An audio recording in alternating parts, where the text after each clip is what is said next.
All right, our next speaker today is going to be my amazing wife, Juliette. And she's the reason for a lot of things that have happened inside of longevity. She's got a huge heart. She cares about people. She loves working with women. She loves to inspire people. She's a teacher by trade and a teacher by heart. When I met her in college, she was teaching English as a second language, otherwise known as ESL, to foreign students, and mostly Korean students, and that was her student position at the university slash college that we were attending, and that was just so attractive to me. I just saw her, all these people looking up to her and following her around, and I thought, wow, there's something to this lady. And so we started dating in college, and that was 27 years ago, and we've been married now. This June will be 24 years. But I learned a lot from Juliette. And what I really appreciate is that she went from like this white collar upbringing. Her dad is a PhD. Her mom is a cancer slash oncology nurse her entire life. She's been the administrator of a hospital in her department. Her uncle was the first mayor of the city that she grew up in. She has several physicians on her side of the family. Her grandfather is a physician on her dad's side, a urologist. On her mom's side, her grandfather is an OBGYN, and then she's got several other relatives that are all physicians, and so I was like this black sheep that entered the lineage, the DNA of her side of the family, and I'll never forget, I actually talked about this on an audio probably like 3 years ago. I did this audio where I told this whole story. I'm not going to do that today. And what I mean by the black sheep is I came along and upset the whole future lineage of everyone having to be a medical doctor. And when they interviewed me and said, "So, Scott, what are you going to be when you grow up?" And I said, "I am going to be a network marketer." And they said, "Come again?" And I said, "Yes." And they said, "So, is there a degree for that?" I said, "No, I have a degree in aviation. And I have a degree in business." And they said, "And you're going to be a network marketer." And I said, "That's right." And you know what their biggest worry was? Is that I could take care of their daughter. I could take care of their grandchild. That was their biggest worry. So even then, it was all about the prestige. It was all about the labeling of titles. It was all about the affordability and being able to provide this lifestyle that might be visually able to go with being a doctor. And I just said, "Don't you worry. If there's one last thing I do, I will provide for this lady. It may not be easy. We will get there." And that's been an obsession of mine all of these years, is to just prove my own word to be correct. Not to prove them wrong, it was to prove me to be correct. All I cared about is that I could be right too. And so it's been nonstop. And I'll tell you what, I won't be so bold as to make any comparisons. I will just say that we have not lacked for lifestyle, or enjoyment, or having success in our life. And I will also tell you this, we have not lacked for failures either. We've had plenty of failures. We have skinned our knees. And what I respect and admire most about my wife is she is the person that no matter how many times we have together fallen down, she keeps getting back up. That's the sign of a warrior. That's the sign of somebody that knows victory, is that when things don't go smooth, or don't go your way, or don't go as planned, that you don't whine about it, you don't cry about it, you're not a victim about it. You just say, "Okay, well, that didn't feel so good. Let's just not do that same mistake again." And we keep getting up and we have fine-tuned and course-corrected, and that's what I love about her. And today, she's going to probably put on this teacher mode and do what she does best, which is to show by demonstration what things look like to be a successful network marketer. And I think you're going to really appreciate this. So all of you online and all of you here, please welcome Ambassador Juliette Fardulis.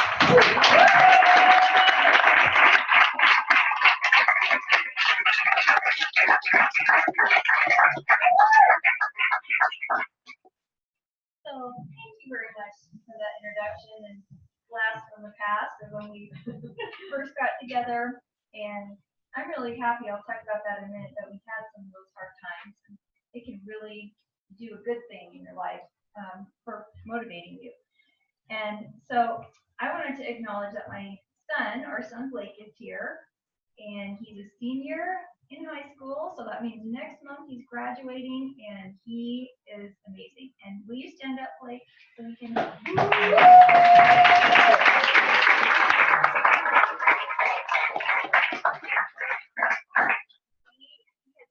Team of youth here. So the next generation in longevity is coming up, and it takes, for that expression maybe, it takes a rookie to motivate a vet. So just like when Devin was up here talking about being young and being motivated, it really can shake us up, those of us who've been here a while, and get kind of comfortable. So the fact that it's almost the end of the year means that it's almost time for the yearbook to come out.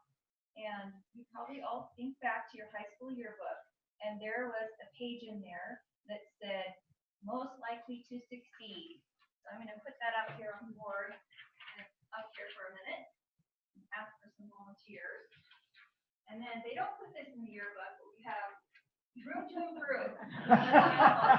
No one wants to be voted room to improve in the yearbook. Usually it's what, best dressed, what are some of the other categories? Best athlete, Class clown. Class clown. Yeah. What's that one? Best couple. Best cutest couple or something like that, right? So most likely to succeed is, I think, a great category to be in. But how do you really predict that? So that's what and who voted for that anyway? It's usually a popularity contest.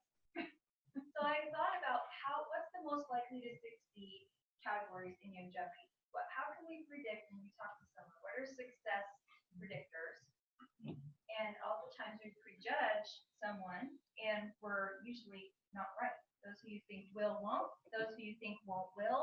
And it's really hard to predict who's going to be successful. We can't hear you on the video. Oh, I know. I don't have a super loud voice. Fourth graders could hear me. So I'm going to make some sweeping generalizations. And I need 9 volunteers, and it won't be embarrassing. I'm not Tom Chenault. I'm not going to embarrass you or sit on your lap or anything like that. So 9 people can come up and, the first 9 people I'll take. Anybody? All right, back row. Get up here. You're still so close to high school. We're all in. Okay, so you're going to be. Nice count. So you 4 are going to be in this group on the side. And you're going to be right in the middle. And you just hold this sign. Social butterfly. Yeah. This side. Are you prejudging us? Yes. Yes, we're being general. I give us the back. Brazil person.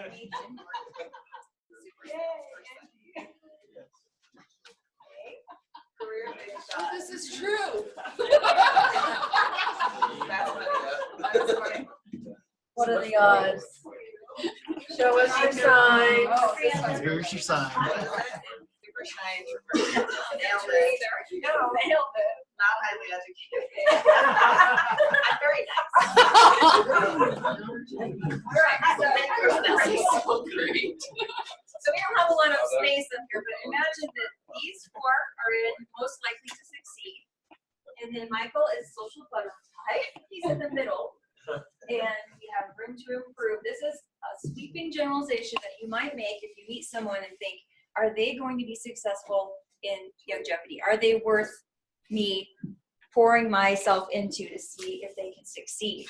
So we're going to start with super duper salesperson. Right? So that's you. So you are, in this example, a skilled salesperson in not in network marketing, a different field. And you've made it to the top of your game, and you really are awesome at it. You can sell ice to an Eskimo. I can. The problem is that we're not trying to sell things to people that they don't need. Eskimos don't need ice, and we definitely are not doing that here. We don't need to, because we have 4,000 things, and we all use all the categories that we have. So our whole goal is to just provide the opportunity for someone to switch where they shop, and then you get paid. That's to me, that's longevity at the purest form. Switch where you shop, have other people switch where they shop on your team, and you get commissions residually because they repeat buy them every month. So there's a book that I read, I've mentioned it before, called How to Raise Yourself from Failure to Success in Selling. And we say we're serving and we're sharing, but really we are selling. So we might as well say that word and own it. And in that book, the author, his name is Frank Betcher, he says, over talking, which sometimes salespeople could talk too much. Like, you don't, that's why you don't really want to go to the car lot, because they're going to follow you around and talk to you too much. So let's just say you're one of those salespeople that talks a lot. Okay. And in sales, over talking is one of the worst social faults. And your friend might not tell you that you talk too much, but he'll avoid you. Yes. So we don't want to do that. We want to be conscious and ask questions instead of telling. So we want to ask more questions, and as Tom Chenault says, be interested, not interesting. And I've fallen into this too. We think we need to be knowledgeable, and so we end up overdoing it and talking all about the company or the products and scaring them off. So this author says that over talking for him, it's one of the biggest fights of his life, and he still fights it. And he says, Lord knows if there was ever a man who talked too much, it was me. So in network marketing, overdoing it can be a death sentence. We all need to be conscious of that. So also, a big difference is a super salesperson is in a position where they may have a territory that was assigned to them, or they're in a physical store where people are coming in ready to buy. And that's a huge difference between what we have here in longevity, because no one is knocking on your door ready to buy. It's reversed. You're finding them and presenting to them. So sometimes the super salespeople get really confident and they think they may have like more of a know-it-all attitude, not to offend anyone who's good at sales, but it doesn't automatically mean that it's a success predictor that you'll do well here. We have someone on our team who's more of a product user right now, but super good car salesman, and thought this would be a piece of cake. But again, the people are coming to the car lot ready to buy. So we're looking for ways to present that will motivate anyone, even if they're not knocking on your door. So you need to start listening more. And so I have an affirmation written on the back that you can read out nice and loud so we can hear you online. Okay, I am open and receptive to the coaching of my longevity mentor. Great. So that's what I think would help the super salesperson, is to be humble and willing to say, okay, this is different. It's a different vehicle. I don't know what I don't know, and I want to have some help with coaching. So great. So for that reason, you can stay in the most likely to succeed. Yay! Yay! I am going to succeed. Great. All right, next one, we have master's degree in business marketing. Now, you do have a master's degree Yes, I do. in business. Business administration. So very close. So that just ironically happened. So education, of course, we love education. We believe in education. I was a teacher. Very happy that Blake's going to be going to CU studying this fall. And all of you guys are good students. I know you all did great in school too. And education's important. It's just that it's not an automatic predictor of success for longevity. We still have to start over and learn the new things that we have here. You've heard of Rich Dad Poor Dad, and he's also Kiyosaki. He's written another book called let's see if I get this right, Why A Students Work for C Students and Why B Students Work for the Government. Tom probably has it on the shelf back here. He talked about that book. And I read a little bit of it, and it's not talking about grades so much. It's talking about A stands for A students is academics, so you're academically inclined. And then B would be bureaucrats, and C is capitalists. And in the foreword of the book, he says, everyone is born a genius, but the process of life de-geniuses them. So That's why we advocate when you're going through your education, if you choose to do that, simultaneously build your longevity business so that you can have that residual income coming in. That's worked out really well for Blake. He has a huge team of tens of thousands in his group already at 18. And will be paying for his CU Boulder education through his network marketing profits. So very, very powerful to start. He started when he was 14. And there's a poll also that book talks about where how many people would rather be a CEO of their own company, a CEO or own their own company. And they're not the same thing, right? The CEO works for someone else's company and manages the whole thing. And then if you own your own company, that's very different. 80% in that poll said they would rather own a successful company than be the CEO of someone else's company. But our school system really teaches us not how to be capitalists, but how to rise up through the ranks of someone else's company, not create jobs, but how to go get one.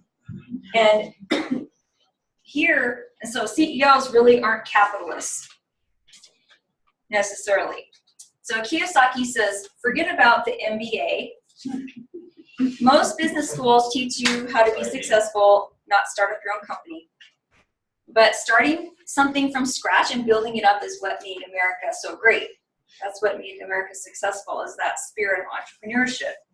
And then he goes on and he says that entrepreneurs today know that the bureaucracy is a death sentence on capitalism because of all the regulations and the taxes, and you have to get insurance, and it's cost prohibitive and all that. So master's in business isn't necessarily the ticket. However, you have an affirmation you can read on the back. I will set aside my belief that big corporations are going to take care of me forever and work my longevity business from the ground up. And I have. Thanks. Very good. Okay, the next one we have product knowledge expert. That's you, right, Kyle? Yes. Product knowledge expert. So you know the difference between all the forms of BTT, the liquid, the ingredients in the liquid, the capsules, the 2.0, the original formula from 20 years ago. You can compare all those. You can educate. And announce all of them. Yeah, you know what SOD stands for? And Yeah. you know what ORAC? You know what ORAC is? And Yeah. exactly how that works, why it's important. And you do what Joel Molly says, you nerd out. Yeah, You absolutely. nerd out and you tell people all the product facts, and you know what? Though you scare them. Yeah, I gotta work on it. Yeah, so you're blowing them away because, you know, it must have taken you a long time to learn all of that. They don't have that much time. They are not here for that reason. They want to be healthy. They want to use the products, but they need to build their team and make some money. So you don't want to nerd out and scare people or bore them. And it took so long for him to learn that it's not duplicatable. No one wants to invest that. So you're causing people to question everything because you're giving them too much. And what happens when a confused mind does nothing? Yeah. So what happens if you start down the road of comparing all the ingredients, and I've been guilty of this. I know Dee has, when she first started, thought that was what she should do too, is it causes people to say, well, I hadn't thought about what's in my supplements. I need to go research and find out if yours truly are the best. So I'm going to go on a researching kick, and that takes them way off course. So being a product knowledge expert isn't really the best thing. All of you know Sanjeev Javia, right? He's our healthy body coach with longevity corporate, and he is very smart with both business and science, and has done a lot of product formulations. But he won't sit down and go into the deep details. He's more fun about it. He makes it interesting and fun and lively, and yes, he knows a lot, but he doesn't overwhelm you with it. So that's how we want to be. So you can read your affirmation on the back. All right. I vow to share my enthusiasm for the mission of longevity without overwhelming people with product details. Very good. All right, you can stay on most likely to succeed side. Okay, next one we have Blake has career big shot. So this is similar to the MBA, a little bit different because maybe he doesn't have the education, but he still rose up in his career. And so the weakness of this one is that you have a false sense of job security because, as we know, Steve can tell us, nothing is secure in the job world unless you're the owner. And the difference with network marketing, so this isn't automatically a success predictor here, is that in network marketing, it's a level playing field. We don't have the corporate ladder where you have to step on people. In fact, you get nowhere unless you help people. And I love that about it. You have to help people or you're not going anywhere. You have to help them succeed and thereby you succeed. And that's the beauty of it. It's altruistic, helping both parties win. So we know we have to dig our well before we're thirsty in case something happens to our secure job, and have something parallel going along so that it doesn't matter if something did happen to it. And so building your longevity distributors is the way to ensure that. And you can read your affirmation on the back. Okay, it says, I will not put my head in the sand and assume that I have control over my income, and I will actively build my longevity business now, even though I'm not under financial strain. Very good. Love it. So you can stay on the successful side. Okay, so for Michael, I put social butterfly in the middle because when you meet a social butterfly, sometimes you think, wow, they know so many people. They're going to do great at this. I just think that they're going to be awesome. They just know everyone. Everybody loves them. And that's a good thing if we harness it right.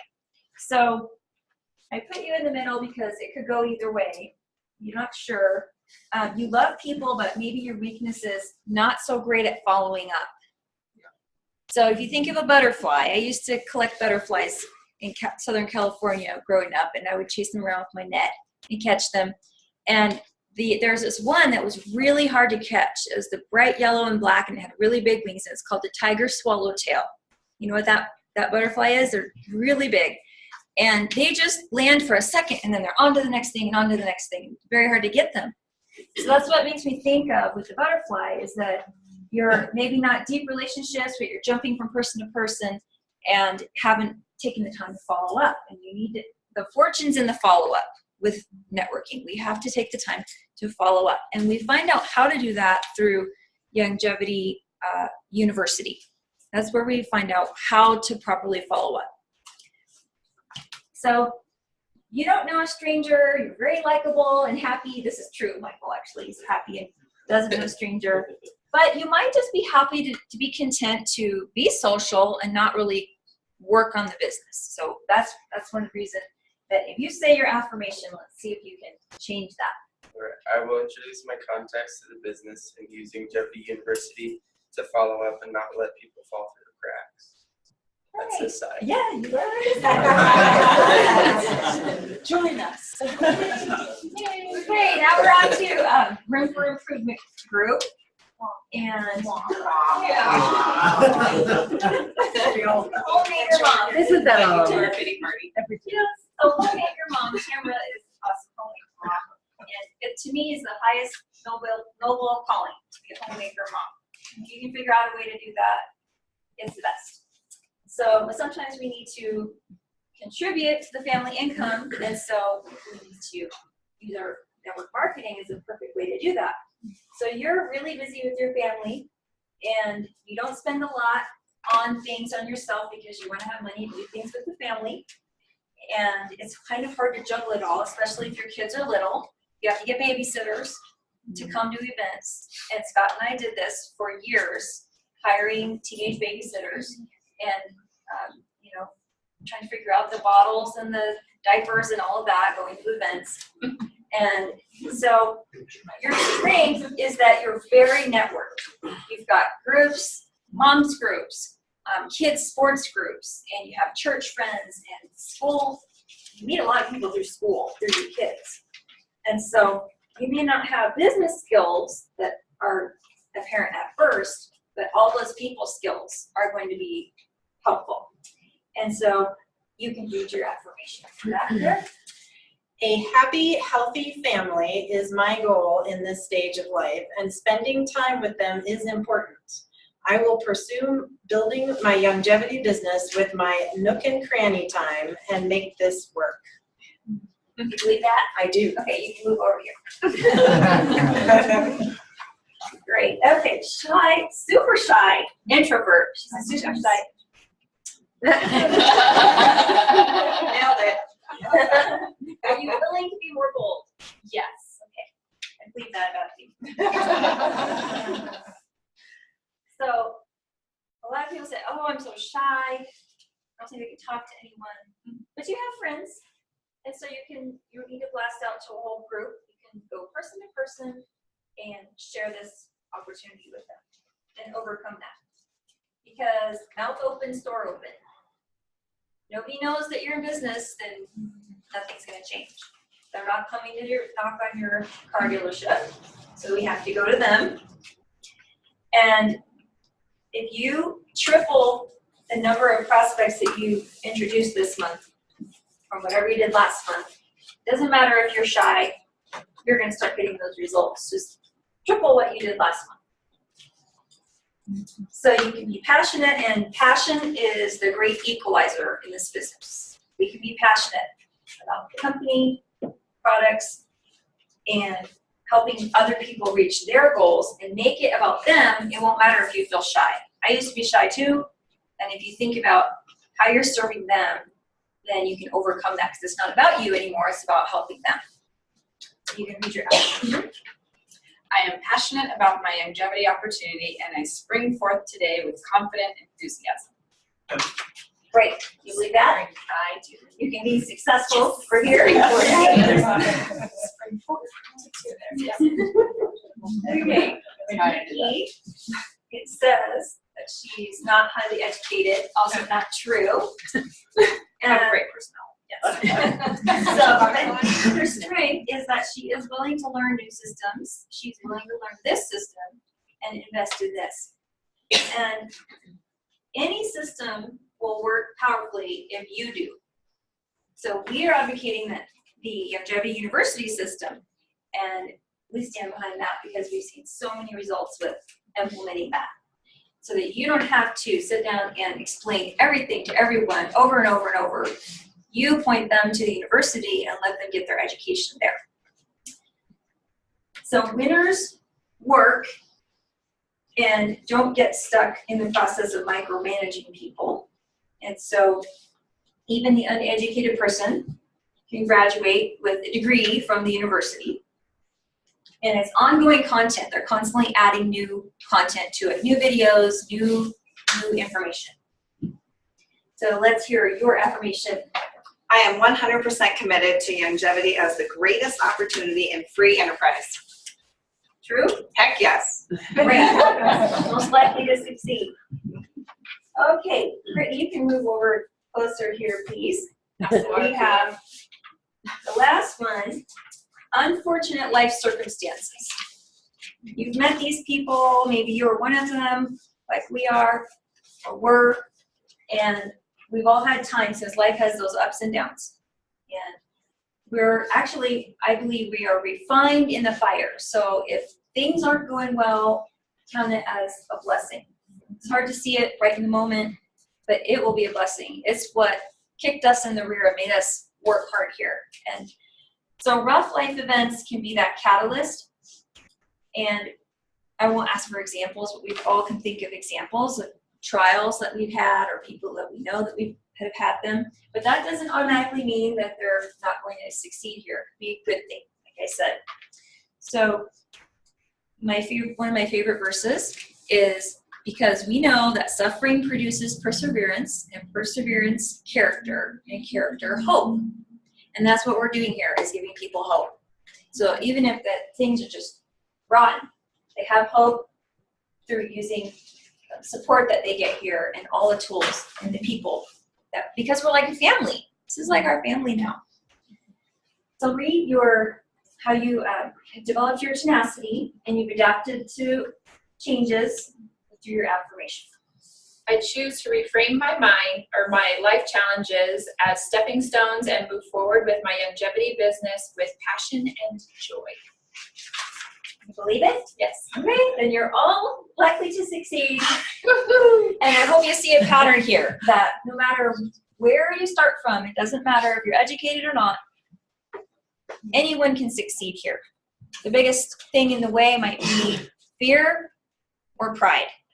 You think you're too highly educated, you think you're too good for this, or you think you're not skilled enough, or you're too shy, or you're not educated enough. And both of those are false programs. Those are lies that you tell yourself, because anyone can do well here if they apply themselves. So thank you very much for being good sport, everyone.